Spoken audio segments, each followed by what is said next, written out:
বিকেলে চায়ের সাথে পাকা আমের বড়া। একপাশে চা বসাবেন, একপাশে আপনি ঝটপট এই যে পাকা আমের বড়াটা বানিয়ে খেতে পারবেন। আর এই পাকা আমের বড়াটা মুখের মধ্যে দিলে যে এত সুন্দর একটা টেস্ট, না বানালে কিন্তু বুঝতে পারবেন না।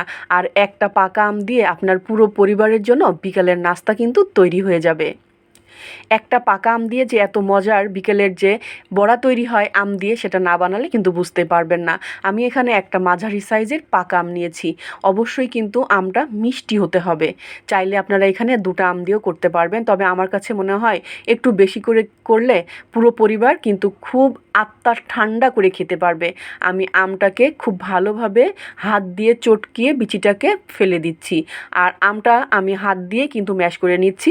চাইলে আপনারা এখানে কিন্তু ব্লেন্ড করেও নিতে পারবেন, তবে আমার কাছে মনে হয়েছে হাত দিয়ে একটুখানি ম্যাশ করে নিলেই ভালো হয়। আমের কালারটা কিন্তু দেখতে পাচ্ছেন।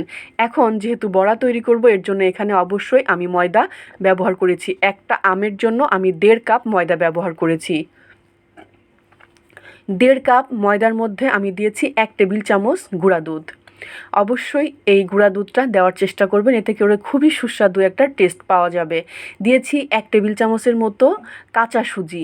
কাঁচা সুজিটা দিলে উপর থেকে যখন পিঠাটা ভাজা হবে একটা মুচমুচে ভাব থাকবে।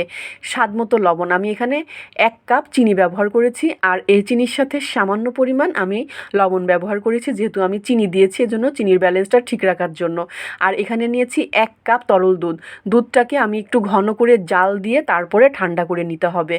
এখন এই সব ইনগ্রিডিয়েন্টসগুলো একসাথে দিয়ে ভালোভাবে আমি মাখিয়ে নিয়েছি। একটা স্টিকি ডো তৈরি হয়েছে, হাতের মধ্যে লেগে যাচ্ছে এরকম একটা ডো তৈরি করতে হবে। করার পরে আমি পাশের চুলায় তেলটা আগেই গরম করে রেখেছিলাম। তেলটা যখন গরম হয়েছে, পিঠাগুলো যখন দিয়ে দিচ্ছি, চুলার আঁচটা আমি এখন একটু মিডিয়াম করে দিচ্ছি, যাতে করে পিঠাগুলো ভিতর থেকে খুব ভালোভাবে সফট হয় আর পিঠাগুলো ফুলে যায়। ভিতরে যেন কোনো রকম পিঠাগুলো কাঁচা না থাকে, সেইভাবেই কিন্তু আপনাকে এই পিঠাগুলো চুলার আঁচ মিডিয়াম করে রেখে এপাশ ওপাশ আমার 3 মিনিটের মতো করে সময় লেগেছে এই পিঠাগুলো ভাজতে।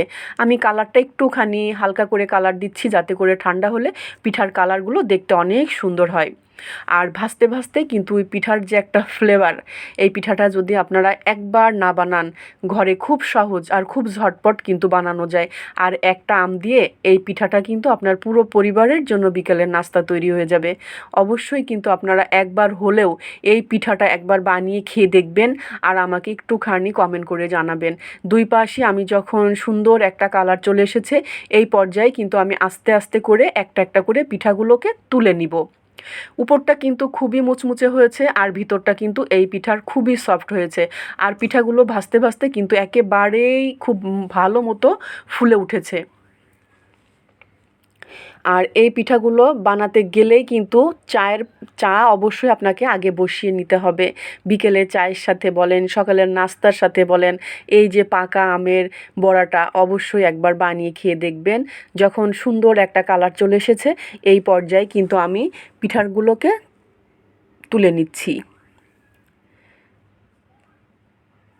খেতে খুবই সুস্বাদু এই যে পাকা আমের এই বড়াগুলো।